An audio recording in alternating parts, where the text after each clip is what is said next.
All right, looks like we're live. How is everyone tonight? Got a full house, it looks like. Buff's All right. Garage is here. We've got JB's Little Shop, unfinished project. We have an ad playing. That was me. I had two browsers open, didn't know it. By the way, Dart Sport is never the wrong answer. We'll fill you in on that later. Wendy English is here. Auto Salvage Outlaws. Good to see you guys. LB Bruin 79. Glad you're in the house, man. Bad Tree Productions. Blake is accounted for. He's not been abducted. Stephen Holtz, good to see you. We've got Bubba Ayers. Bubba, how's it going on your sub count? I know you're getting really close to 500. Hopefully we'll be having you on live here real soon. TIMO Par 67. Good to see you. Smacky's Garage. Party in here tonight with a question mark. What's the question? There's always a party in here on Friday night. All right. Raker's here. Raker's kind of our bouncer. Yeah, he's always around. He'll take care of business if need be. Dizzy Izzy. Dizzy, by the way, what have you got? About 50 subs in the last week? Good for you. Colleen Tebow. We've got NSB Custom Cars all the way from Florida in the house. Dan E. Boyd. Two Hacks Jeff. William Sanders. We've got the Nelsons. Nivlac 57s in the house. If you don't know how fast a stock bottom end Chevrolet six-cylinder can go, they will school you. Yeah, you're about to find out. You're about to find out. Daddy's Money Garage. Glad to know you guys haven't done anything to become incarcerated in the last couple of days. Track and Travel with Rick. All right, got a bunch of folks in here. Dust Devil, glad you guys are in. Leighton. All right, well, cool. Thanks for joining us on Friday. You know that every other week I like to do a No Name Nationals update with Dallas, and we give you guys any updates, surprises, new developments, etc. I'll do just a little bit of housekeeping to get it out of the way, because as these things come up in recurring themes, we like to do them. If you guys have any questions about registration, the event, or anything else, my email is on the registration page. If you go to nonamenationals.com, my email's right there, john@princetondragway.com. If you guys have any problems, whether it be problems registering, whether it be problems with the event itself, participants, anything like that you may need, please reach out to us. General problems would go to me. Any specific problem like for Dallas or Buzz or whatnot, you've got their emails. But we're kind of at that point in the season where we all kind of need to buckle down and realize anything internally we need to take care of, we need to do it, because now the world is really watching us. And we're really starting to step it up with other folks as they pertain to this event. So now's the time. Anything we need to do to tighten up our professionalism on this event, all of us collectively as participants, now's the time to do it. So with that little bit of housekeeping out of the way, Dallas, do you have any housekeeping? Yeah, and it's something that we discussed a few days ago, but my email is down.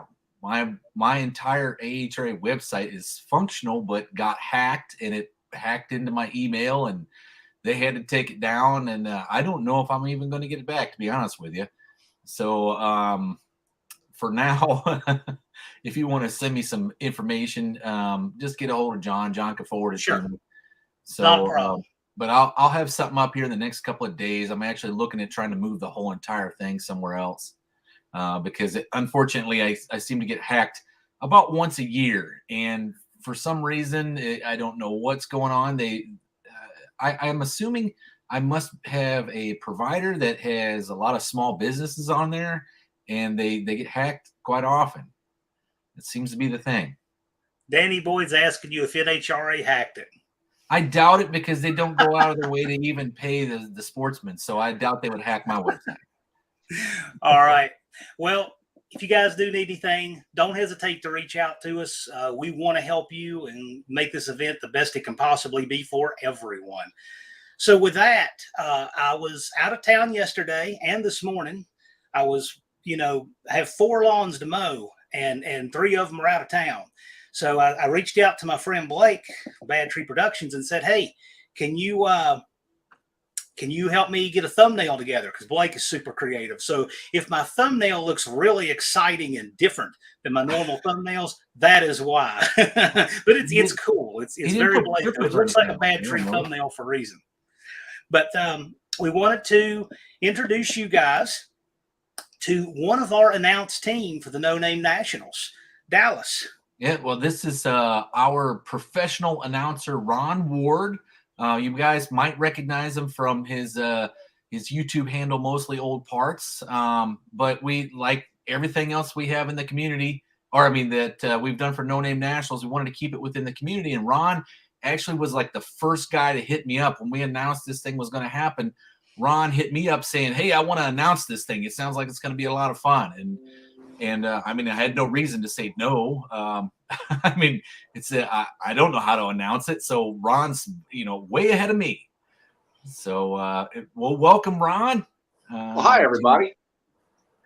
Good to see you, Dallas. Good to see you, John. Now, a lot of you guys, you may recognize Mostly Old Parts channel. Okay, so the channel art has a Roadrunner, and where we like to keep everything in the community, even the announcers, everybody needs to be a 500 subscriber participant, which Ron is. We wanted to get you to tell us a little bit about your background in announcing and such, and what makes you a good candidate for this. Can you tell these guys a little bit about what you do? Well, I used to race.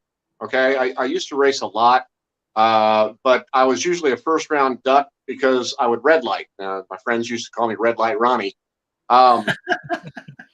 Anyway, so I built my wife at the time. I built her a car so she could go racing as well, and she did much better than I did, considerably better. In fact, back in '98, she won a season points championship at Heartland Park, Topeka. But in '94, I had the opportunity through my buddy Bob Unkefer, who just recently passed away. And Bob, we're going to miss you, and we still love you, bud. Bob was getting out of the local announcing and moving on to the national event tour, and that was going to leave a vacancy at Heartland Park, Topeka. So at the awards banquet in '93, late '93, he asked if anybody else would like to pick up the microphone and come give it a try. So after listening in the pits, after I lost in first round, after listening in the pits to these people who they were trying to be announcers, okay? I mean, they had the desire, they just frankly didn't have the ability. So Bob calls me up, says, "Hey, come on up. It's your turn." So I went up, and he showed me what to do, and most importantly, what not to do and what not to say on the microphone. And as he went through a couple of cars on the monitor, a couple of pairs on the monitor, and sent them down the track, I got a good grasp of what was going on. And he turned the microphone over to me for about 10 minutes, and I went with it. And he said, "Hey, I'm going to go get a cheeseburger and a Coke. I'll be right back. You just keep doing what you're doing." At that point, I knew I had a pretty good chance of doing it for a living. Not necessarily for a living, but I was doing it every weekend back then at Heartland Park and at Kansas City International Raceway. In 2001, I got a phone call from Rob Park, who was the NHRA Division 5 director, and he says, "Hey, do you know Charlie Harmon?" I said, "No." He says, "Charlie used to work at Kansas City International Raceway, and he and a couple of other guys out of California are putting together this pro fastest street car series. And I threw your name in as an announcer. I hope you don't mind." I said, "Heck yeah." I said, "Where's the race?" He says, "I'm going to have Charlie call you." So Charlie called me, and he told me it was going to be in Bowling Green, Kentucky, which is absolutely my favorite racetrack in the whole world. That thing is amazing with the covered grandstands and the very tidy restrooms and great PA system. It's like a county fair atmosphere. All the food trucks and vendors and whatnot out in the pits. It was awesome. And Charlie says, "Hey, we're going to have Dave McClelland as your co-announcer." And Dave is like my all-time hero of drag racing announcers. I mean, the guy can announce anything. And it looks like we lost John for a minute. No, he said he just sent me a message saying he'd be right back. Okay, not a problem. So I announced the Pro Fast Streetcar Series for a couple of years, and then it turned into the NMCA and ran that through the 99 year. And I've been announcing all over the country. I mean, literally 60 different racetracks in my history. So it's been a good time. I've had a lot of fun, met a lot of great people, and I love the sport. I think it's the camaraderie that I appreciate the most, but I also appreciate the rivalries too. So, when somebody's talking smack on somebody else, even if it's not in good humor, kind of like the old John Force and Al Hoffman days. Oh, everybody loves a little bit of controversy and a little bit of rivalry, and it really helps to bring up the attention of the audience who's watching it, and they'll take sides and have their favorite driver and so on and so forth. I love it. Absolutely love it. And I'm looking forward to working at the No Name Nationals as well. Well, we're going to have a bit of just about every bit of that, a little piece of it here, a little piece of the camaraderie, the rivalry, the whole 9 yards. But I think, the big thing that's different about this one is that at the end of the evening, when you're done racing, it's kind of like more of a hangout party session with your buddies in the pits. And that sounds like drag week. It's going to be very similar, I think. That sounds a lot like drag week. So yeah, we got people that are planning to be there just for the party in the pits afterwards. So should I bring my guitar with me? You can bring whatever you want, Ron. Oh, okay, cool. We have no limitations. No limitations? None. Like zero? Yeah. It's not a free country if you got limitations, right? Awesome. So, that's what I want to hear. That's what I want to hear. Yeah. Well, and we have a pretty big group of people here tonight. Dang, I don't know. John probably has the count because he can look at that stuff. But man, I see people are still rolling in for this thing. So we're doing pretty good, I'd say. But other than your announcing experience with the NMCA and Heartland Park, I went to a Fast Streetcar America shootout event in 1993 or 4, I think, in a US 41. Were you announcing that one?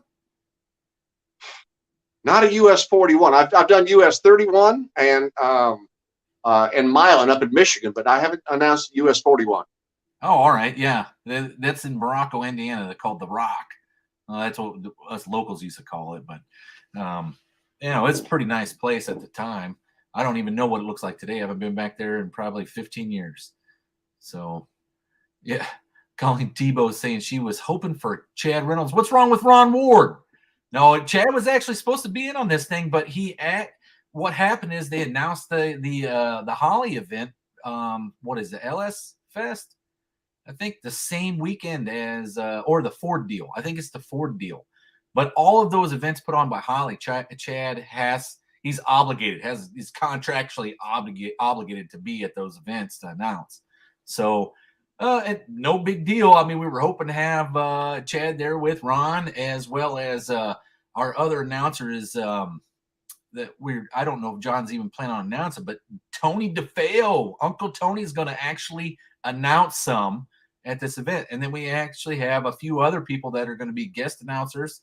They're going to do it for a little bit of time, because the way we had intended to do this was, since this is the first event of its kind like this, we thought it was smart to give Ron and Tony and whoever else is going to be announcing some time in the pits to walk around and check things out so you can get some food for thought. I mean, because it's not easy to sit there and, you have your basic stuff up in the tower, the information on everyone, but some food for thought always makes the conversation a lot more entertaining. When you see something happening in the pits, somebody's thrashing to get back out, or somebody has the best hot dog in the pits, or, it's just, it gives it a more of a connected feel to the audience when the announcer knows things that are happening on the grounds instead of, essentially what's in the binder or what's up at the tower on the computer screen. So that was kind of the idea that we had. I'm looking forward to getting out in the pits and honestly, I know there's tons of YouTubers who are going to this thing. And I've only subscribed to maybe 20 or 30 channels. So it's going to be nice to meet people that I don't even know about their channels. And I will be checking them out based on, their cars and their personality and stuff like that. It'll be a good time and a great way to meet people and experience some new stuff. That's what I always like, new stuff. Oh, and So, odd combinations and just I like the screwball stuff. I got friends who drive like AMC Ramblers, and it's like, okay, that's cool. Well, there's a couple of things that are going to be like very unique at this deal. Like, have you seen Pole Barn Garage? Their Holy Goat. I have not. He bought a GTO. It was a, I don't know, 69 GTO, I think, 70. Was all shot up. And I mean, it had been used for target practice for 35 years. We bought it for like a song, brought it home, beat the big dents out, dropped a motor and tranny in it, and started driving the sucker on the street as was, right? And it's called the Holy Goat. This thing has got like literally nothing holding it together. It's been shotgun blasted and M16'd and the AR-15'd and the whole 9 yards. It's pretty beat. But then you got the Nelsons with the Nivlac guys. They're planning on showing up. They have a Datsun. I want to say it's a 280, but it could be a 260 or 240. I don't know. I can't tell them apart. But it's a stretch nose Datsun with a inline 6-cylinder Vortec Chevrolet that they plan on setting the record for the fastest inline 6 on the planet, right? So they're shooting for about 410 in the 8th mile with this thing. You're talking door car, right? Door car, yeah. It's like a Datsun 280 or might be a 260 or something. I like I said, I can't tell them apart. They all kind of look the same to me. But I've just never been into them. But they were actually part of like the first couple of drag weeks. These guys were, and they're very okay. So Buzz is here saying the Holy Goat is a 70 GTO and he paid $200 for it. And it has, Dizzy Izzy says it has 5,000 bullet holes in it. 5,000? 5,000. And then Andrew Nelson saying it's a 260Z. So it's a stretch nose 260 with the inline Vortec. Well, it's what they call the Ameribera, right? Because it's similar to the Ford Barra 6-cylinder in Australia. But it's a healthy little 6-cylinder motor with a cross-flow head and variable valve timing and a lot of neat engineering in that thing. And they're going to throw a bunch of boost at it. So we're going to see how she goes. But there is going to be some unique stuff there, really unique. All right. And Andrew Nelson says it's a stock bottom end 6-cylinder Chevrolet. So that's what he's going for. That's the record they're shooting for, is the stock bottom end 6-cylinder record. So the cool thing about 6-cylinders is they have so many main saddles. I mean, they can support a lot of boost or a lot of nitrous, whatever you want to throw at them. They've got humongous main saddles in them, and they're sturdy blocks. Yeah, that's what I was just going to say. The block is real sturdy in them generally because they're straight up and down, right? There's nothing. Right. There's nothing weird about it. The power is being applied straight down. So as long as it's got healthy mains in it, you're probably going to have a healthy engine. So yeah, they don't have a lifter valley like a Windsor Ford. So you don't have those forces acting from one side of the motor to the other to try and pull them apart. So right, yeah, being an inline 6, they got a good shot at it. Yeah, there's all kinds of stuff that's going to be there. There's, I guess apparently we got a Lark and a Studebaker. I think so. It's saying somebody's saying they're looking forward to Nolan's Lark. So I'm assuming that's a Studebaker Lark. But there is a lot of different, unique stuff and that's what I like about this community is that no one's really afraid to build anything. I mean, it might not be the fastest thing on the planet, but no one's afraid to build it and throw it up on YouTube and then come beat on it at the No Name Nationals. That's what is really fun about it. It might even if your stuff's not done, jump in the car, come out and have a good time. Oh yeah. Yeah. So it's a Lark with a 455 Oldsmobile in it. Wow. Yeah.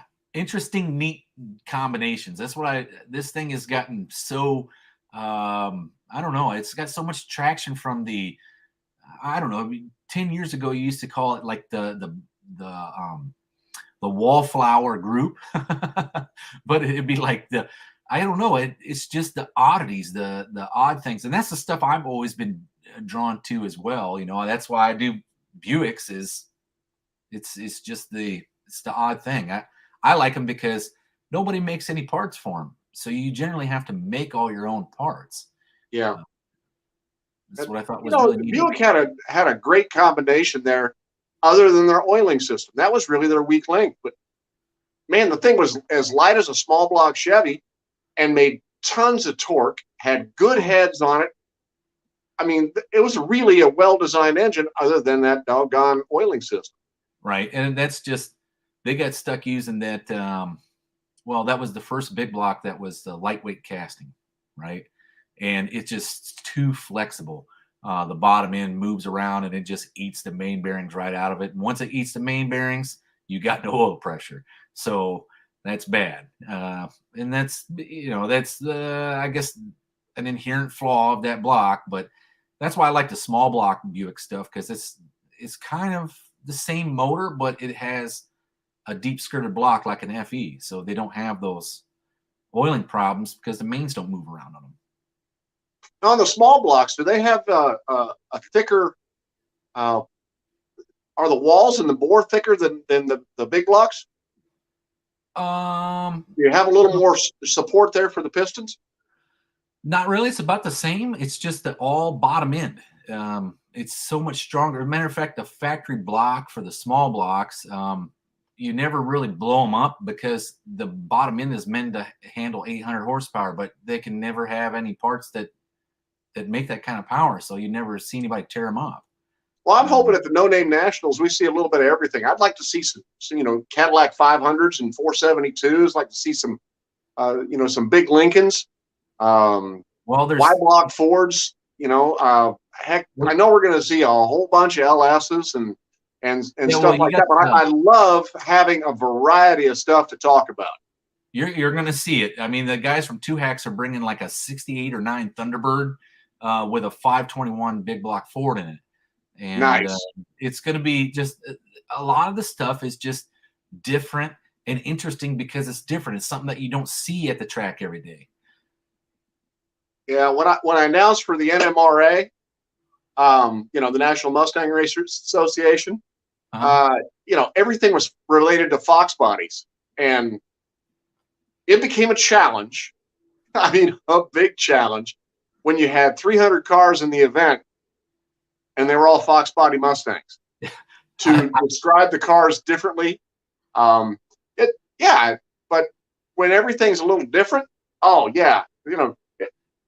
at one of those events, like in True Street, if somebody rolled up in a '66 coupe, oh yeah, now we got something different. So right. It was nice, but I'm not bashing on the NMRA. I had a lot of good times with those guys, and got to see some great stuff. Well, I do know. So the diversity that's already been identified is we got a guy that is driving a 48 school bus to the No Name Nationals to race it. We have another guy that's actually bringing a tour bus that he's going to run at the track against a semi truck, right? I mean, it's like there is literally all kinds of stuff that's coming out of the automotive community. And then we have a class, the AHRA put together a class called Monkey Bike, where we picked this super cheapy mini bike that you can go buy from Harbor Freight, or not Harbor Freight, I'm sorry, Tractor Supply. Yeah. You can beat on this thing however you want. It's just we kind of looked at it as a spec class that just about anybody could jump in, right? So it is going to be different and unique. And the monkey bike class, John and I wanted to grade it on 2 different scales. You had fast, and then you had the most creative, right? So and it'd be great if one person won both. That would be awesome. But we'll see. Like I said, this thing is so different and unique. We're really going to have to see how it unfolds and go with the flow, I think, on this first one, because we're not really all going to know what to expect. There's going to be something show up that's just unique, off the wall, and we had no idea it was even coming. And we were at Memphis for the NMCA finals back in 2007, and we had a horrible rain delay. I mean, I've never seen rain like this in my life. Of course, Memphis, it always rains. But they were expecting more rain coming, and it was late in the day, and they were pretty much done with racing. So they decided we were going to have golf cart races. Wouldn't you know it, the boys were there from Nitrous Express. And they put a fogger nozzle on a golf cart and proceeded to rip off, I think it was like an 1140 in the quarter.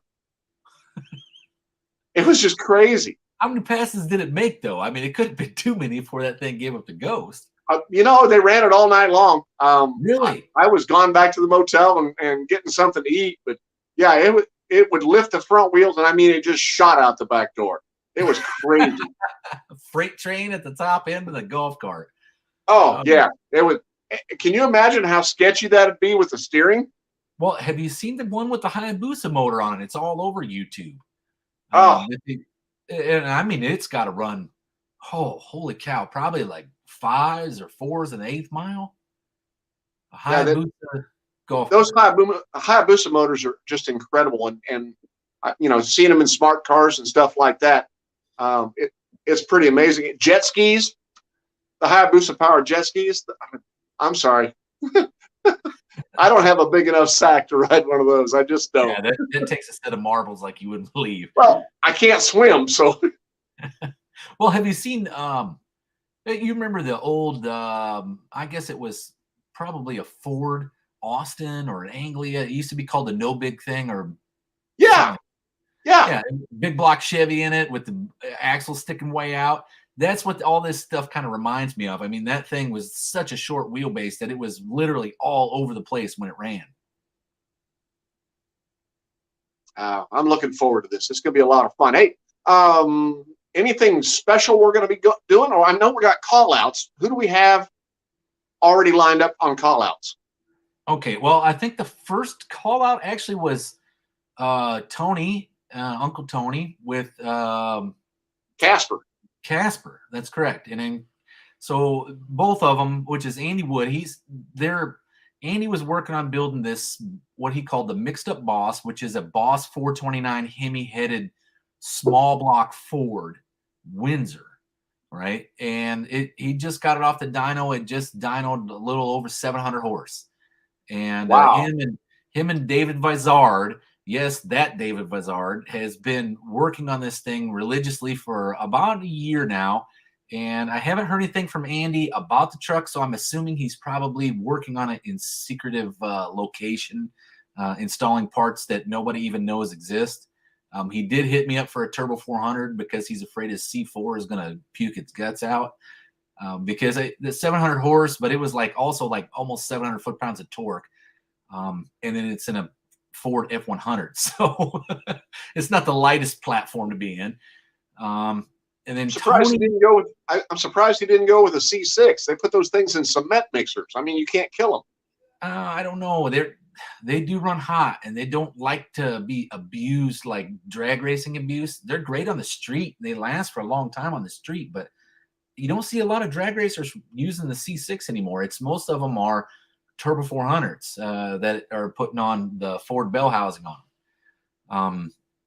Let's see what else we got that I know of. All right, okay. So Tony's working secretively in his secret location, which is probably just his shop on Skunk Works. Yeah, Uncle Tony Skunk Works, right? He's doing a new 318 for Bottle Rocket that I said, how much nitrous are you going to put at it? He said, all of it, right? So I imagine this thing he has no intention of driving it on the trailer when he's done. He is going to feed it all the beans just to keep up with Casper, but they got $4,000 bet on this thing. So besides that one, let's see, you had the guys from, I can't even keep them all straight. There is, oh, dang it. NSB, I think NSB and 2 Hacks, I'm pretty sure. I think that's right. And it's being 2 hacks. Oh, somebody says here's a Roadkill Customs. Sir Buzz has actually a whole page dedicated on his website to No Name Nationals callouts. That's going to be very helpful, considering I can't even keep up with them. Awesome. Yeah, there was literally like probably 200 of them things in 1 week, the first week. And let's see. I'll grab some web space here and see what I could find here. And I forgot Buzz had even done this. It's been up there for a while. All right. Okay. All right. So you got, man, there is, well, okay. So have you seen Just Mopar Joe? Do you watch any of his stuff? No. Okay. Well, Not yet, I should say. He's a tried and true bracket racer from Arkansas that is not too far from Sikeston. And he's got a plum crazy Barracuda that he races. And I believe he's going to be racing the guys at Jerry Racing, which are, they have a Duster. But they also are a tried and true bracket team. But we have I don't know, Family Garage versus Big Block 402. I mean, there's so many freaking call outs. It's ridiculous. I mean, these things were coming out 2 or 3 a day. Sunday's going to be a busy day, isn't it? Yeah. Well, it's Saturday that, so Saturday. Friday is our bracket race with the burnout competition. And we're also putting together something tonight. And I know that John was going to talk about it, and he's not even in here. But we're putting together a 10-5 race. And these guys, there's a lot of guys that were really interested in doing the 10-5 race on Friday, where they all throw in $100 and it's like winner take all kind of thing, right? Oh, that'd be way cool. It's going to be like a grudge fest for 10-5. That's the only limitation. You got to have 10-5 tire, right? And so we're actually working on that right now. After the 10-5 is going to be the burnout contest. And what we've done is we've taken the shutdown turnoff area from Jeffers Motorsports Park and turned it into a virtually a big, huge burnout arena. And it's going to be nuts because there's grass in the middle of it and all kinds of stuff, but it's going to be a lot of fun, I think. But it's boiling them down to the cords and see who walks away with the trophy, right? But and then Saturday is our monkey bike competition, and then the call outs and grudge racing for the groups here at the No Name Nationals. So it's going to be quite crazy, and I'm sure there's going to be a lot of call outs that happen there at the track. Oh yeah. You know, I had intended, because I got a pretty good background in making flyers for events, and I was going to make a bunch of call out flyers for these guys, like, you know, let's just say Tony and Andy, just make a flyer out of that, you know, for the No Name Nationals for you know, heads up, first to the finish line, one and done deal, right? $4,000. And I mean, that's just, that flyer would freaking bring a lot of people just to see it. But this year with this, so many of them, and we kind of don't know how it's going to work, I think the best thing to do is I kind of just let it slide, because I didn't know if some of the people were going to make it, if they weren't. And I hate bringing in spectators to see something that never happens. And that's like the most disappointing thing you can do, right? Come on, son, we're going to go watch, you know, whatever this is, and then we're going to see how it works out. And then neither one of them show up because they both broke, or the trailer broke down, or, you know, like the dog got sick, whatever you come up with. Because that's happened quite a bit of our Match Race Madness stuff, where you get a phone call the day. That's if they even call. They're not going to make it. And I just hated to disappoint somebody.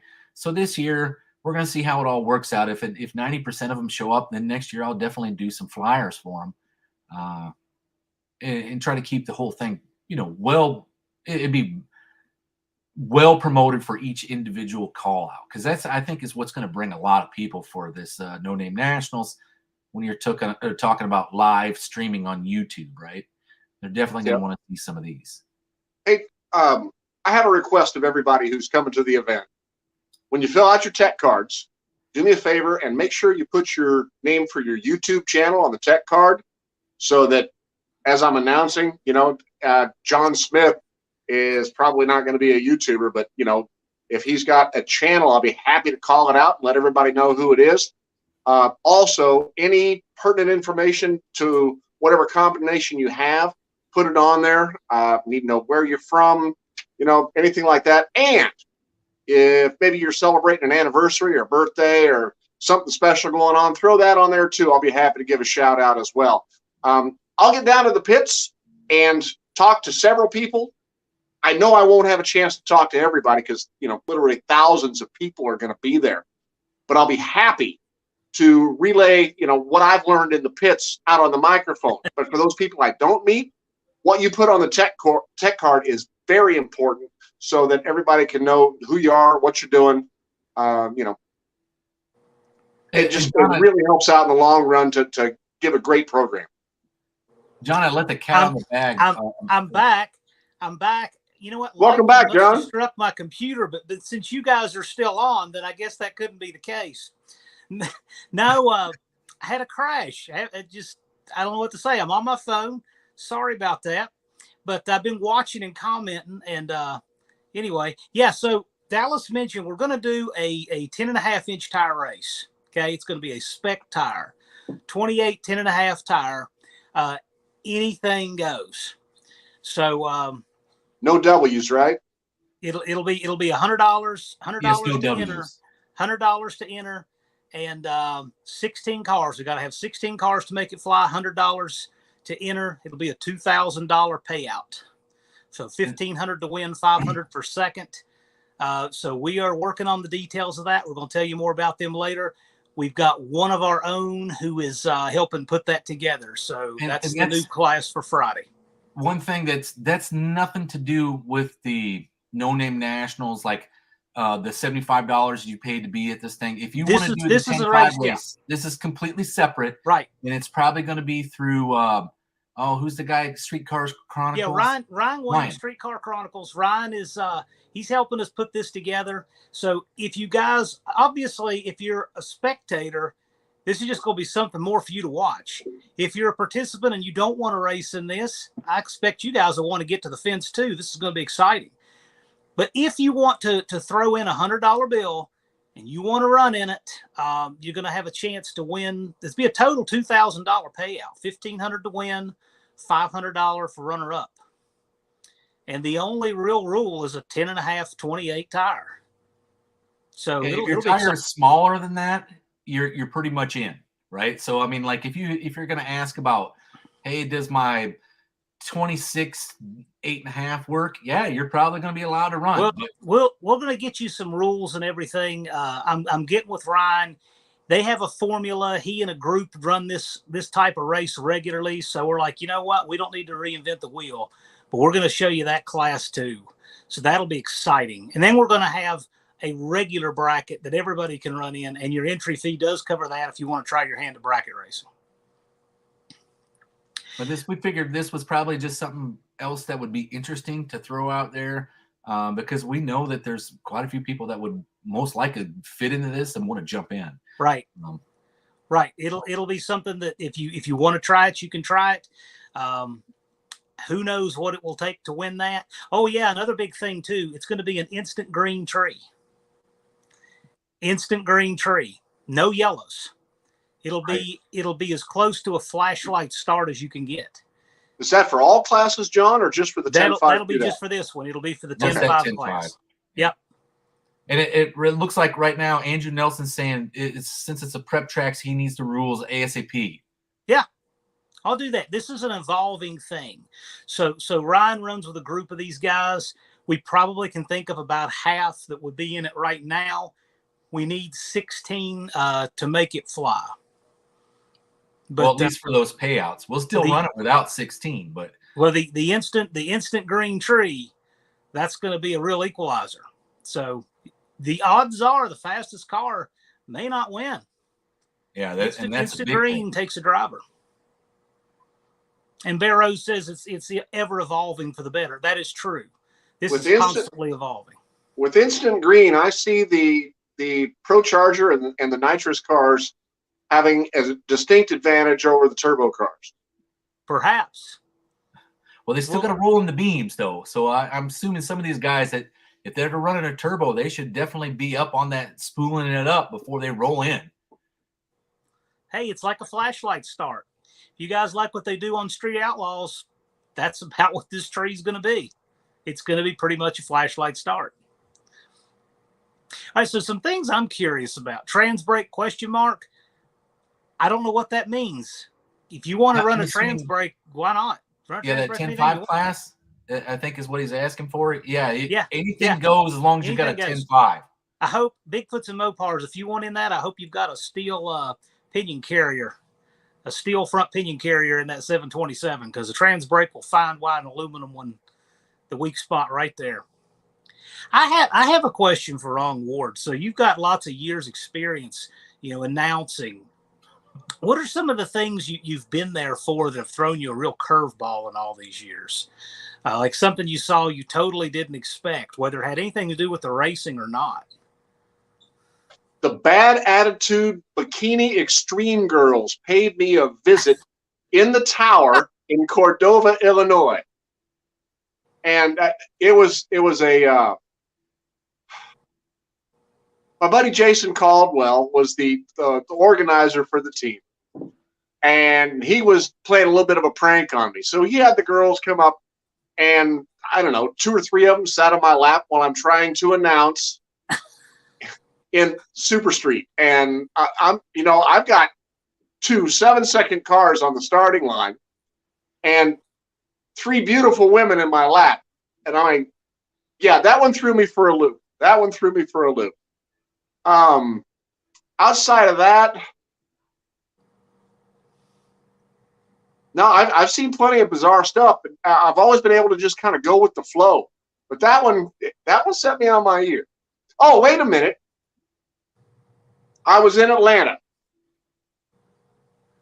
and the fella who had the Polish sausage shack directly in front of the tower, he came up with a full spread of Polish sausage, barbecue, baked beans, coleslaw, potato salad, the whole thing. And I'm on the microphone trying to do my thing, and this food is just smelling wonderful. And one of the guys I was working with in the tower from the Atlanta crew, I can't remember his name, he reached over to grab a barbecued rib, and this guy slapped his hand. He says, "You get back. That's for the announcer." And I had to control my laughter. And I don't know how I was going to get rid of all this food, but I had to control my laughter as the cars were going down. But this guy, I mean, he decked me out. That whole tower smelled like a barbecue shack. It was wonderful. Wonderful. Muscle City Madness says, Googling mean bikini girls now. So the bad attitude bikini extreme team, just so you know. He remembers that very precisely. That was J.R. Sandlin's car. What are some of the things as an announcer? Because obviously, I would imagine like any other thing that you do and you get good at, it has to evolve. So what are a few of the things that that you would pick from this art of announcing that you have tried to evolve with the most? Like certain things, like certain marks you try to hit in the way that you do it. The most important things are what you don't say. If there's an accident on the track, you never say the driver's okay until the safety crew calls the tower and says he's okay. You don't speculate as to what caused the crash. If you speculate, somebody can say, well, oh, he said it happened this way, and then it goes into litigation. And of course, no, if it hit the wall, you say it got into the wall and then it got into the other wall or whatever. It's more important what you don't say on a microphone. Everything else, just be yourself. Absolutely be yourself. Learn the drivers. Get to be familiar with them, their cars, their families, and make it a fun family type atmosphere. Make sure you bring a pen with you and a piece of paper to write on, because not every tower has that. Learn how to plug a microphone into anybody's soundboard, because they're all different. And used to be back in the day, I had 4 different adapters for a microphone so I could plug in. But it got to be where everybody had their own mics, and they're actually halfway decent now. So I don't even bring a mic with me anymore. But yeah, learn where the restrooms are and how to get there in a hurry. Yeah, you won't have that problem at Jeffers. It's got one in the tower, Ron. Good. Yeah, at Kansas City International Raceway, it was about 700 feet to the restroom, so you had to make a mad dash. What are some of the things, when if you were to give advice to new announcers, people who wanted to do this, like you just said, don't speculate, be yourself. What would be the piece of advice that would help get somebody off the ground? Like maybe where to practice their craft, or what to look for, or what to try.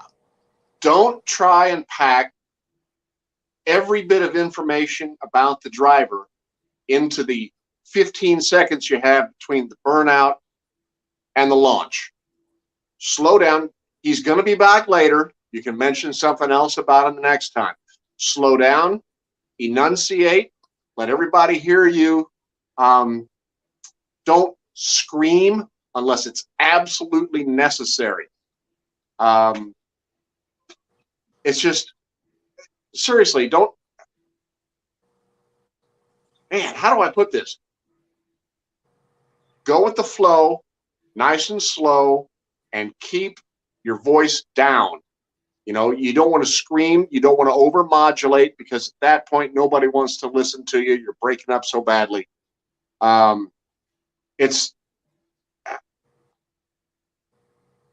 guess I've just done it for so many years. It's just kind of, become what I do just right off the bat. But yeah, seriously, slow down, speak clearly, learn how to pronounce people's names.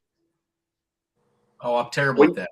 When you get back to Pennsylvania and New Jersey and New York, and every last name ends in a vowel, you have to learn how to pronounce these people's names, because if you don't, they get a little upset. And if you don't know how to pronounce it, say, hey, come up. I want to shake your hand. Tell me how to pronounce your name properly, and I won't butcher it again.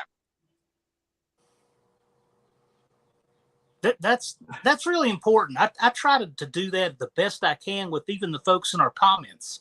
If I see a new name in there, I'll ask them, am I pronouncing that right? And then they try to post in the chat if I am, because I like to get it right. It makes a big difference. And if you take the time to pronounce their name correctly, or learn how to pronounce it correctly, you just gain their respect. And when a racer respects you, he's going to trust what you say. He's going to have fun. You feel more at ease when people respect each other. You really do. And I don't want to make any racers, have a problem with the rest of their day because somebody screwed up how to pronounce their name, or maybe the color of their car isn't pink, it's actually fuchsia. Let me know these things, okay? I'm glad that's important to you, because when we start every live, I try to greet everybody who's in there when we start. And sometimes there's 50 people in there the minute we start. But you know what? Until it becomes completely unfeasible to do, I try to do that, because we're doing it for these guys. Well, yeah. So I appreciate that you care about the racers. And of course, that's in large part why we want you to announce this event. Everybody likes to feel like they're a part of it. And if they're recognized as being a part of it, and they feel great. I feel great just being a part of this. And I'm really looking forward to the race. Oh yeah, this event it's bringing the community together, and we have so much talent within the community. That's one thing I told Dallas. Right from the get-go, I said, anybody that we seek to announce this event needs to be one of us. And you're a YouTuber. You have over 500 subscribers. You've done the same thing that we've asked these guys to do. And everybody who's going to be in that booth is a YouTuber who has 500 subscribers or more. The person who's doing our signs is a YouTuber. I think everybody except the folks working at the concession stands and working at the gate and prepping the track is a YouTuber. Track official personnel. Yeah, I mean, everybody else involved with the event. So we brought people out from our own community. And I think that helps. I think it helps us get it, what these guys are going through, what they've done to make it. Our No Name 500 guys, these guys have been working their hearts out since January to get 500 subscribers just to be eligible. You know, this group that's going to be there is so diverse. You've got people from all over the United States and probably some coming in from out of the country. You've got them driving different types of cars with different types of engines. You know, the common bond is we're all YouTubers. You know, you feel that commonality. And that's what draws us all together. And it's going to be a great time. I cannot tell you how much I'm looking forward to this.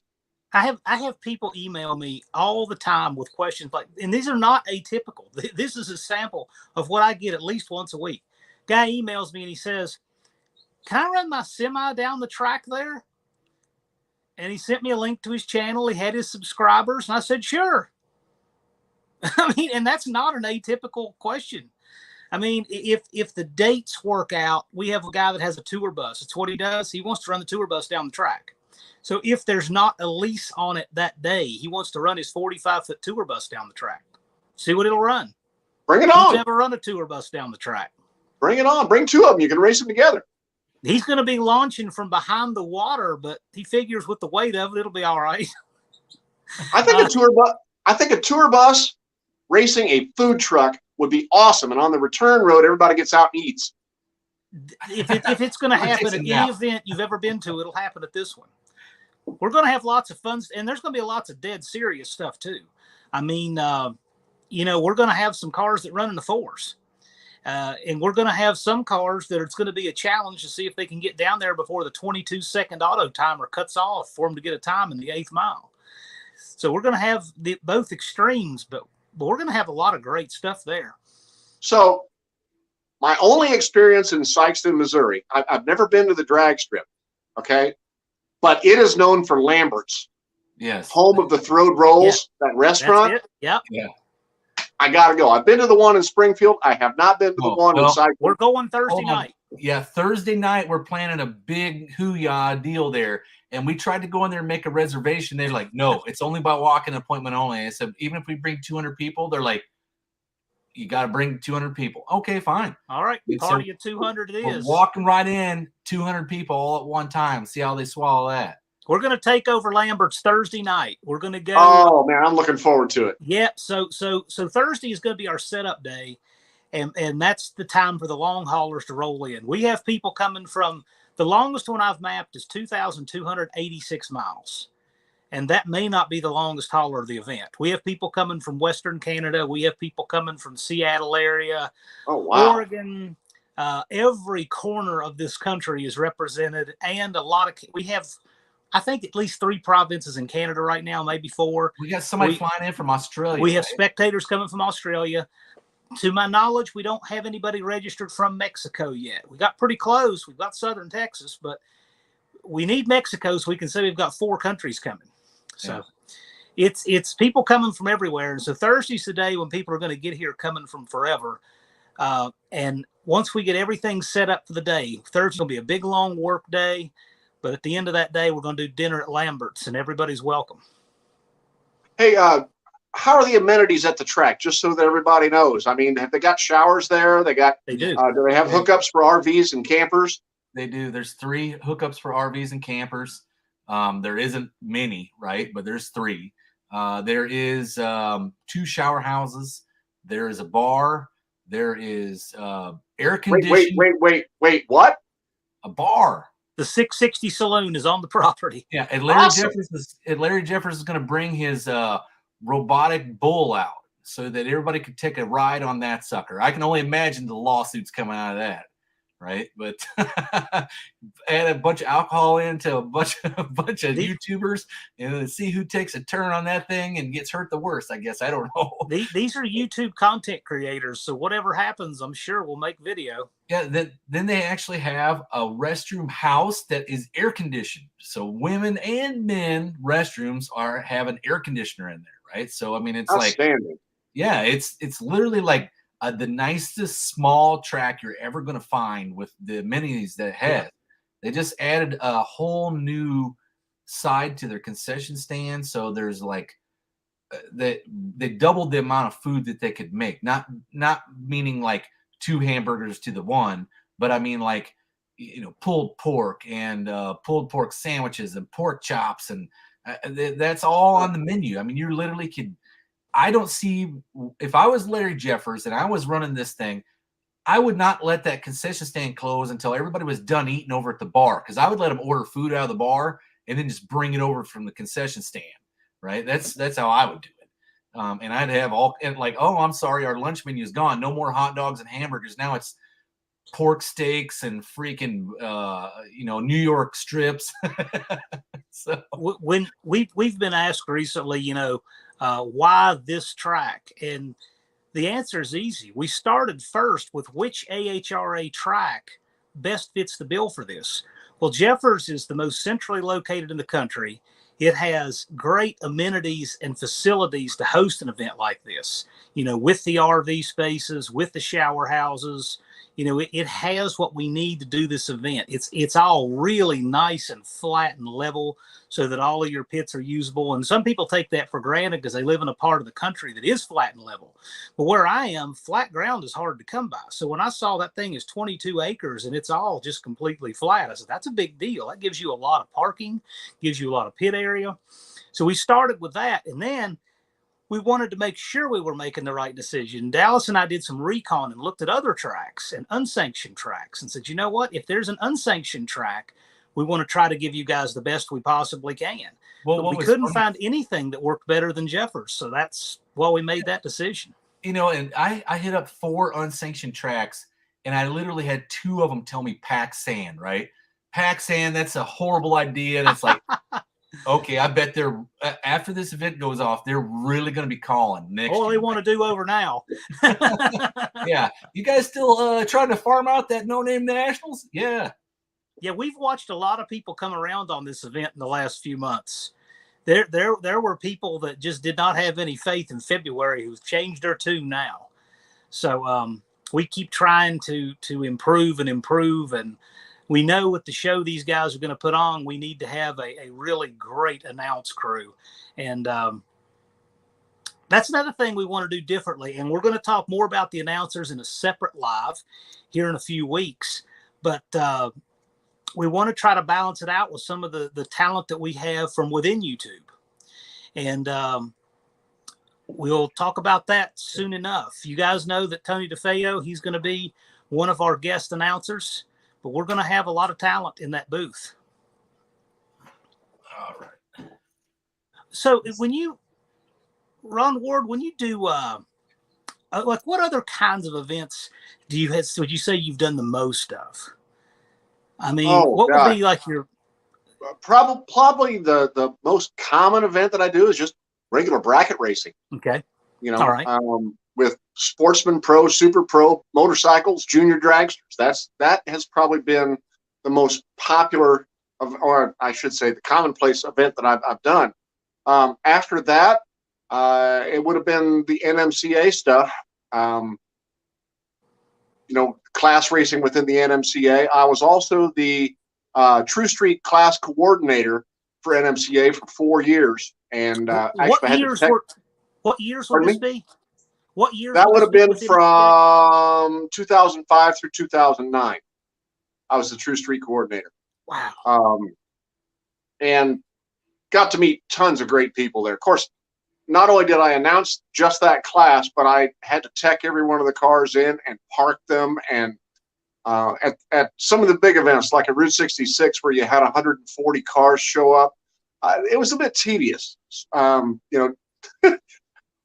We had in one class 2/3 of what the rest of the car count was for all the remaining classes.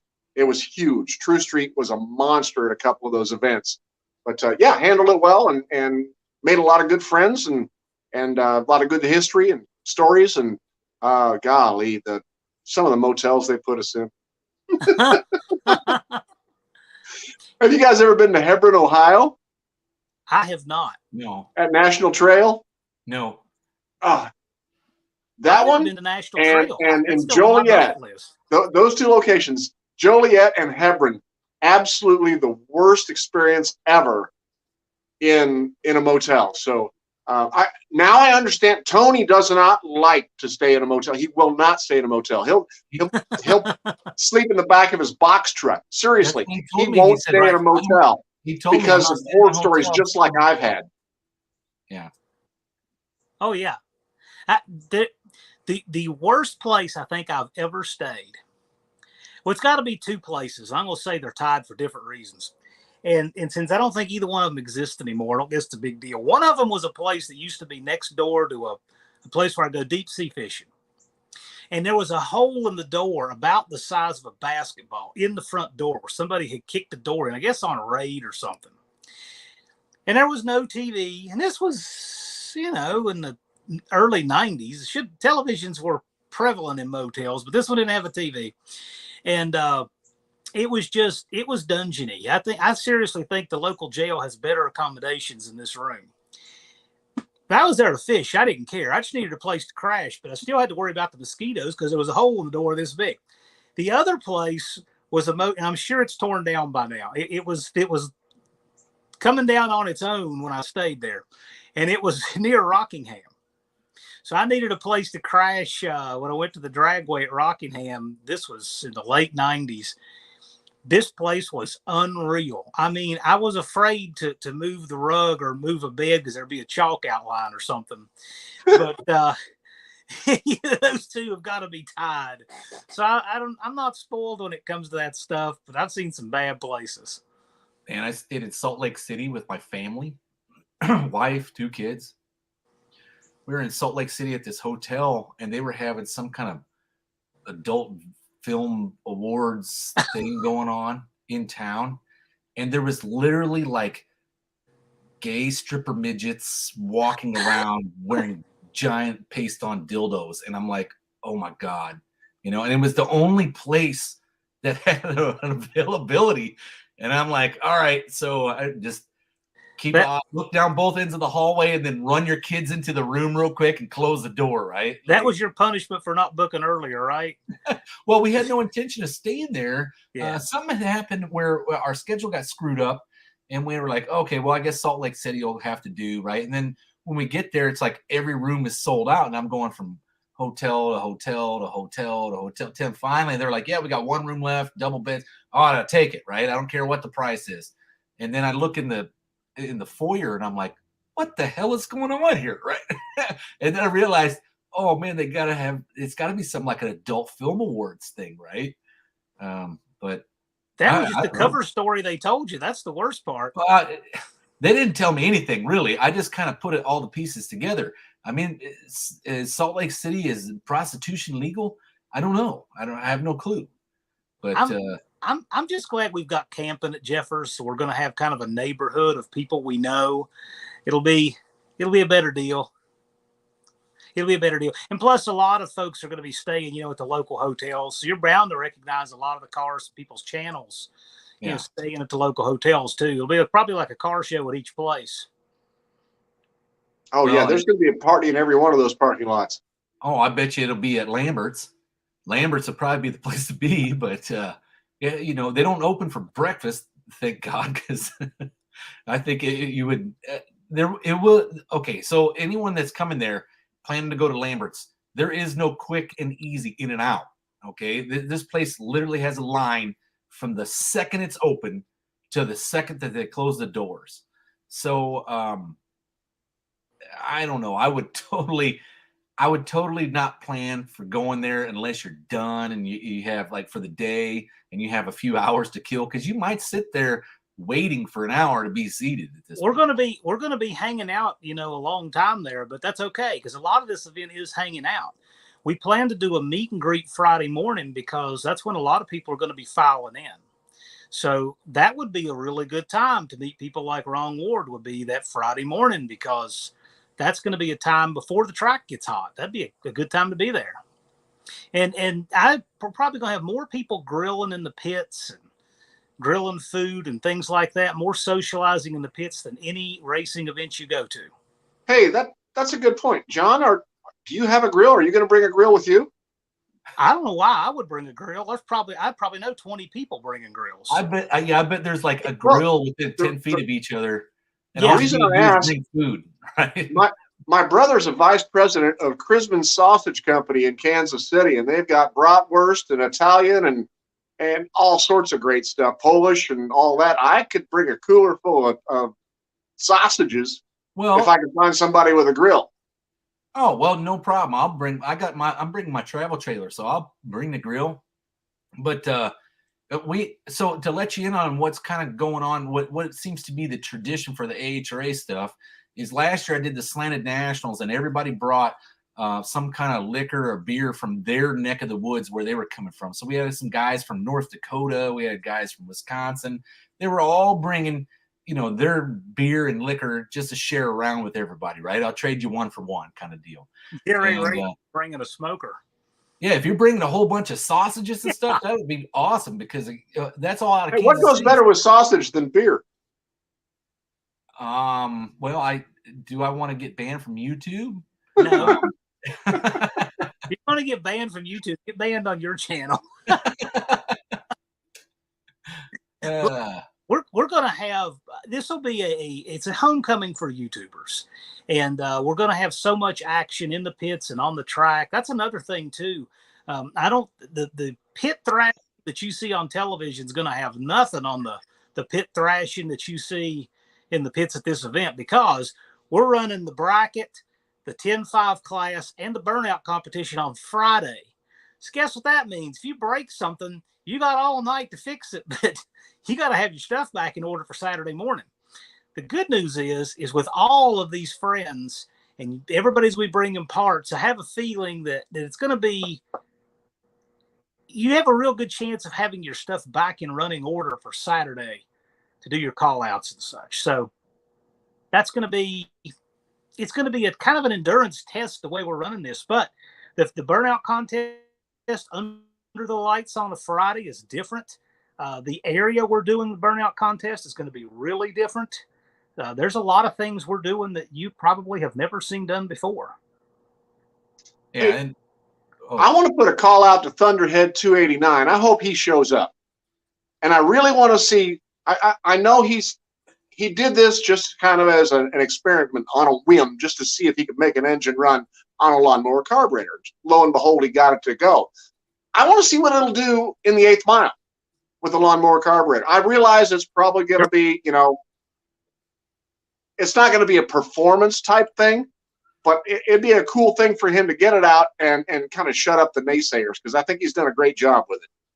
Oh, I think he's done a great job too. I think it's kind of an interesting idea behind the whole thing. I know there's a lot of hate on this guy, but there's a lot of praise too. It's like it seems like there's nobody. And I don't understand why people are hating on the guy. He did it on a lark. He wanted to see if it would work, and it did. So it's not like he's trying to tell everybody, "Hey, you got to put a lawnmower carburetor on your car." He says, "Hey, I wonder if I can put a lawnmower carburetor on my car," and he did, and it worked. He's not telling anybody how to do anything or what they should be doing or any of that. He's just having fun. Let me tell you, I found out from organizing this event that no matter what you do, there will be people that will have a problem with it.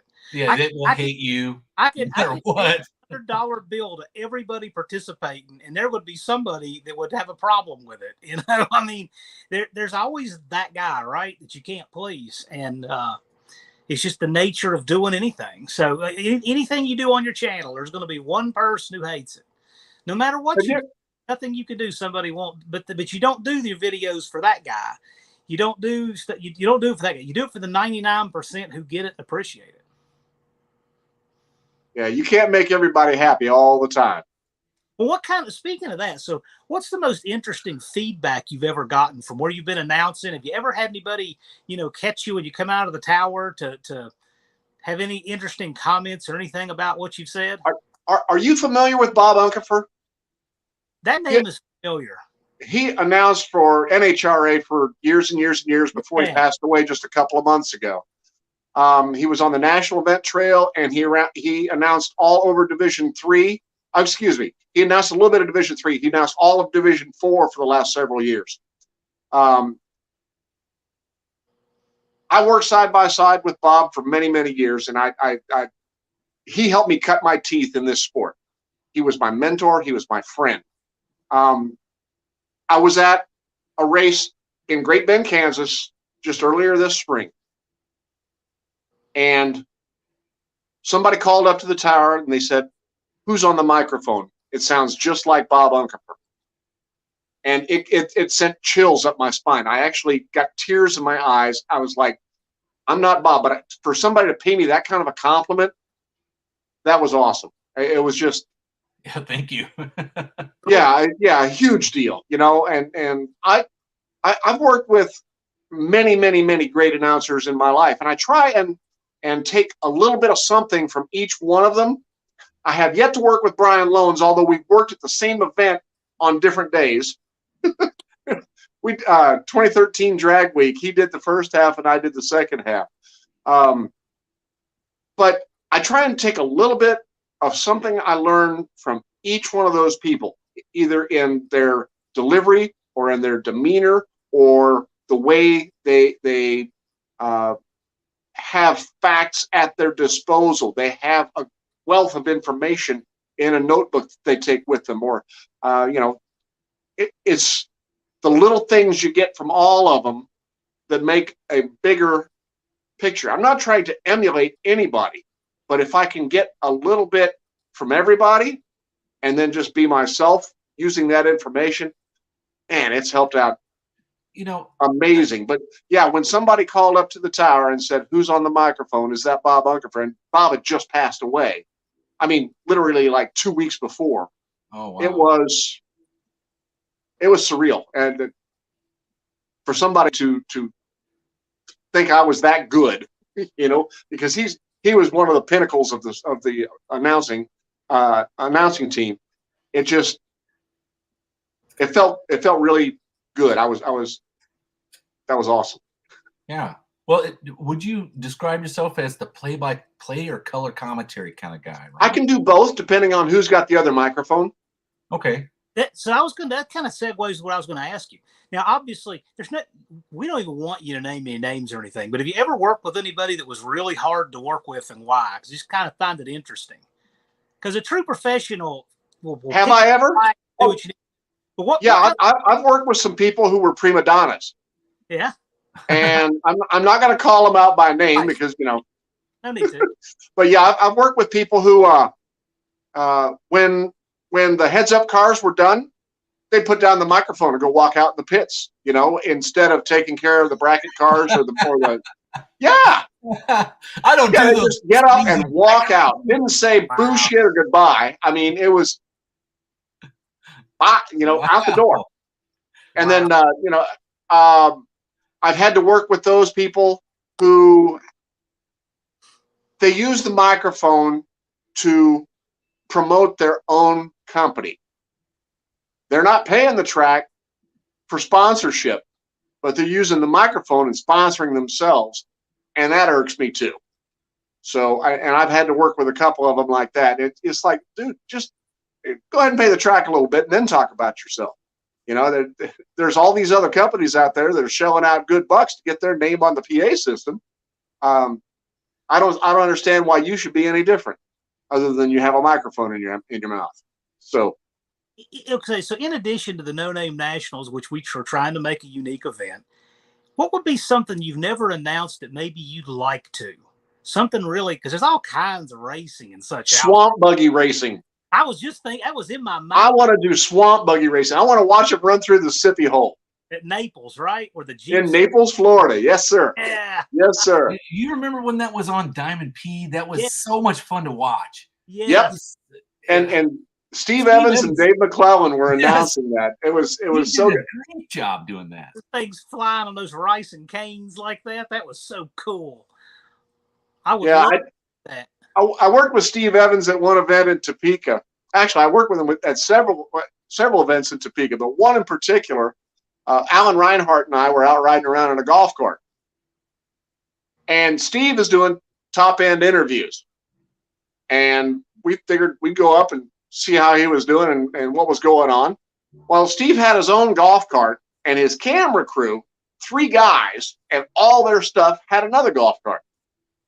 And the Reinhardt pointed out to these guys, "Hey, you got a flat tire on your golf cart." They're like, "Oh crap!" So they loaded all their stuff onto Steve Evans' golf cart, and took off, and left him on a golf cart with a flat tire. Just some of the fun stuff that we get to do. I've worked with many great announcers. I'm not trying to name drop, but it has been a pleasure to work with guys like Reinhardt and Evans and McClellan and all those guys. It's just, it makes me feel good to have worked with them. Well, Evans and McClellan are like, well, Dave McClellan just passed away, like last week, I think, or something, 2 weeks ago. Right. Yeah, just he was a week and a half after Bob. I mean, but those are some amazing announcers.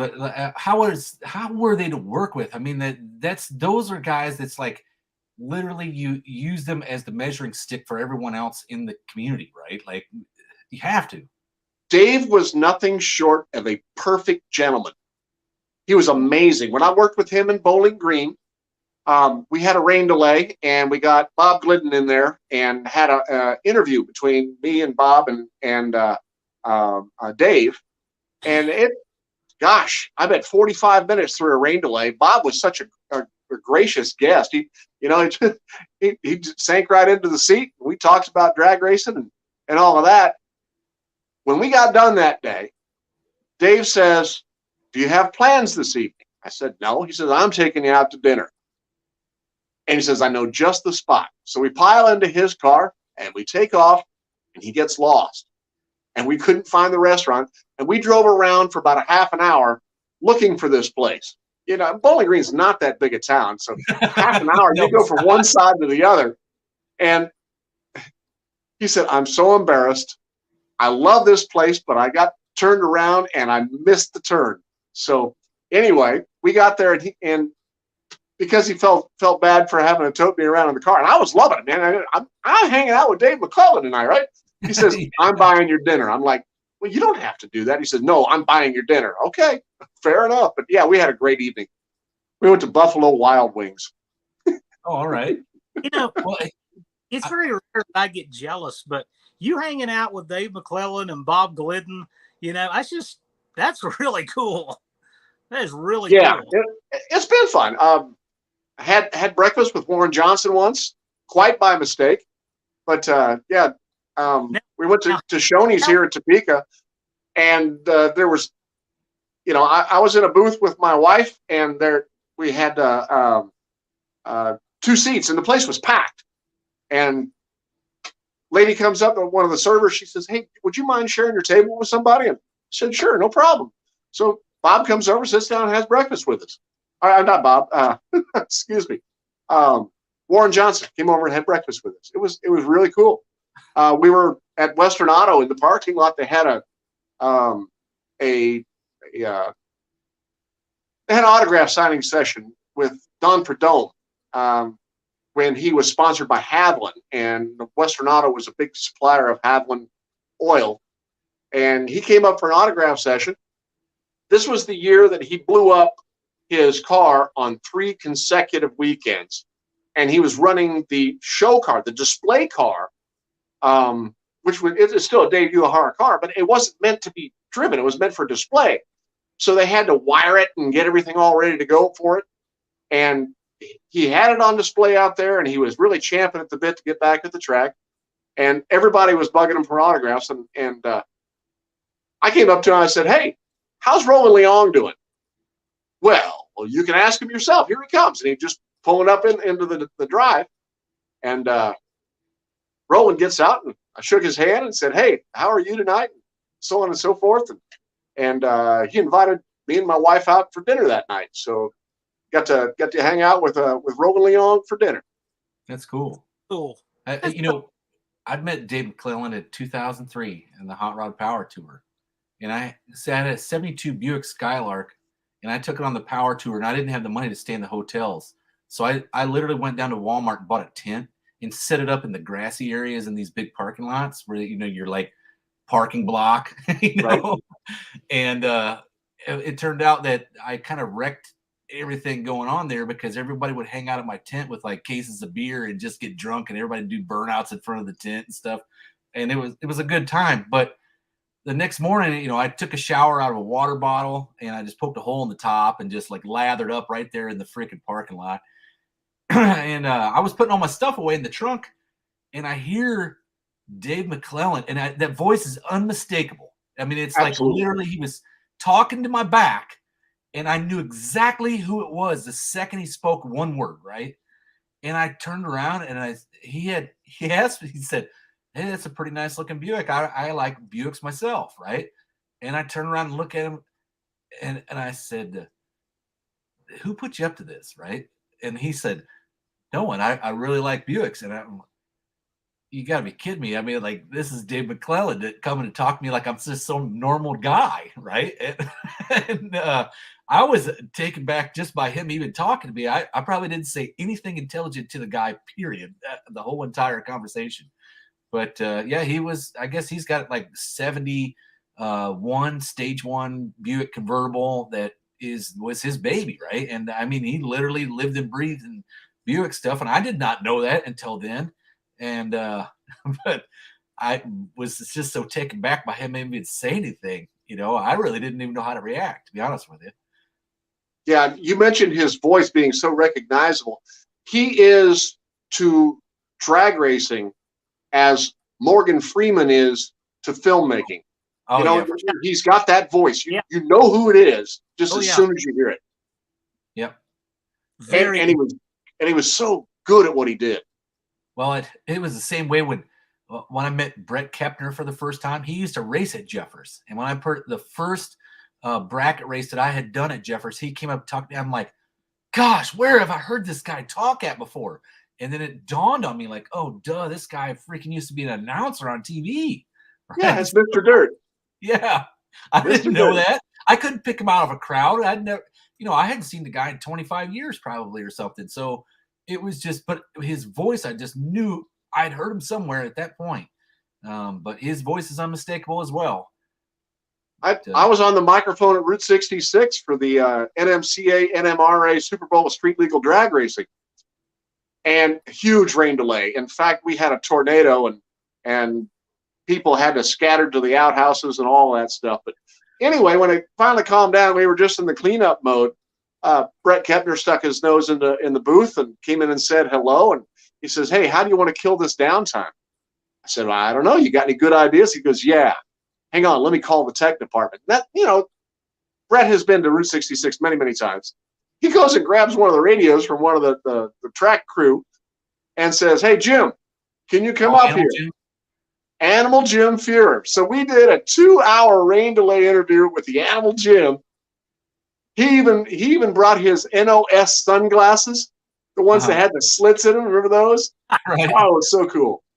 But Animal Jim drove my T-Bird in 2018.